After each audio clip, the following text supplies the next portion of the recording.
অশুভ শক্তির কবল থেকে শিক্ষার্থীদের ফিরিয়ে আনতে একতাবদ্ধ হওয়ার কথা জানিয়েছেন শিক্ষকরা। শনিবার রাতে গণভবনে প্রধানমন্ত্রী শেখ হাসিনার সঙ্গে ২৪টি সরকারি বেসরকারি বিশ্ববিদ্যালয়ের ভিসি, শিক্ষক এবং ২৩টি কলেজের অধ্যক্ষের সঙ্গে মতবিনিময় সভা শেষে একথা জানান তারা। রাত ৮টার পর গণভবনে সরকারি বেসরকারি বিভিন্ন বিশ্ববিদ্যালয়ের উপাচার্য, শিক্ষক এবং কলেজের অধ্যক্ষদের সঙ্গে মতবিনিময় সভায় বসেন প্রধানমন্ত্রী শেখ হাসিনা।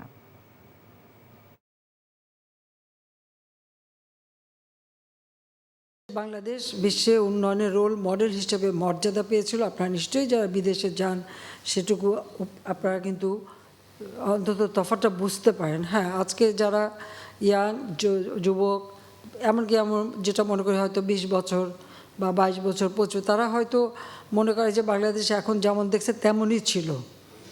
কিন্তু মাত্র ২০০৮ সালের বাংলাদেশও যদি তারা চিন্তা করতো, দেখতো তারা এই বাংলাদেশ ছিল না।